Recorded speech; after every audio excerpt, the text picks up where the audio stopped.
The Moon Princess, an ancient Japanese tale. Long ago in Japan, there lived an old bamboo cutter.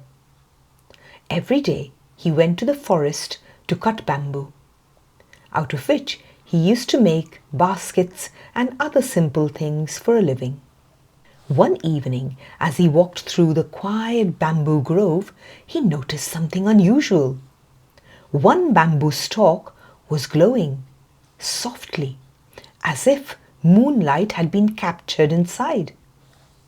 Curious, the old man cut the bamboo carefully, and inside, to his astonishment, he found a tiny, radiant girl, no bigger than his thumb. The old bamboo cutter gently carried the child home to his wife. They had never had children of their own, and they believed that this mysterious child was a blessing from heaven. They named her Kaguya.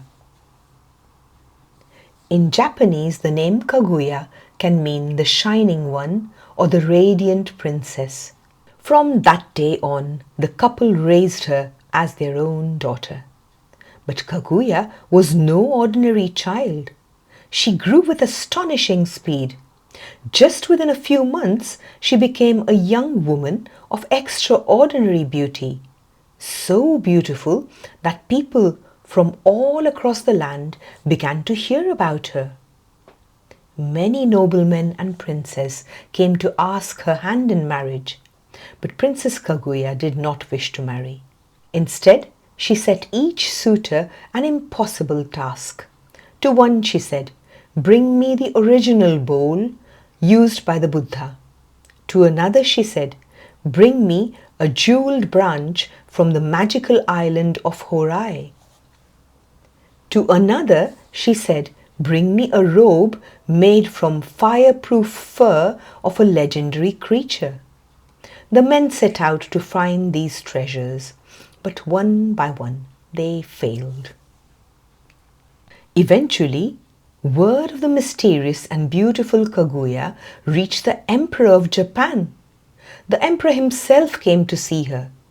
When he met Kaguya, he was deeply moved by her grace and beauty, and he asked her to marry him. But once again, Kaguya gently refused. Still, the two developed a quiet bond. They began exchanging letters, thoughtful, poetic messages, as was the custom in the Japanese court. Over time, the emperor grew fond of her.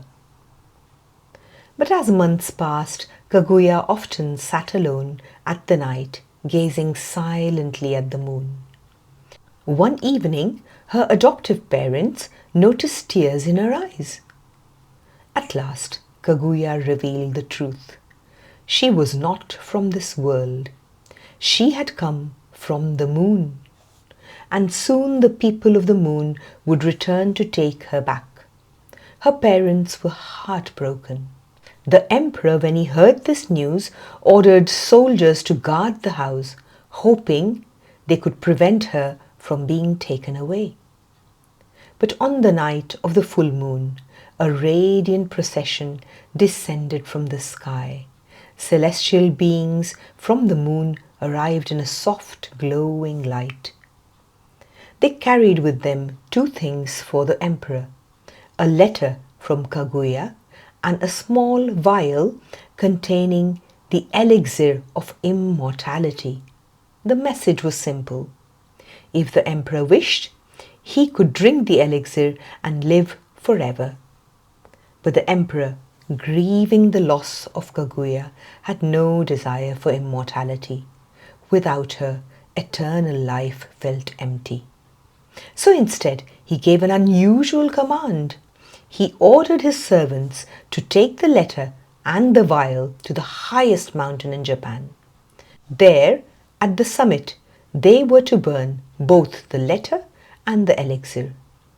That mountain is known today as Mount Fuji, and some say its name comes from the old word for immortality. Others say The rising smoke of the volcano reminded people of the smoke of this ancient fire. And so the story of Princess Kaguya comes to an end. From this old Japanese tale, we are left with two gentle reflections. The emperor, who could have chosen immortality, but chose to remain human instead, valuing love more than eternal life. And Kaguya, the moon princess, who could not stay on earth, reminds us that even the most beautiful moments in life may be temporary. Perhaps that is what gives them their sweetness.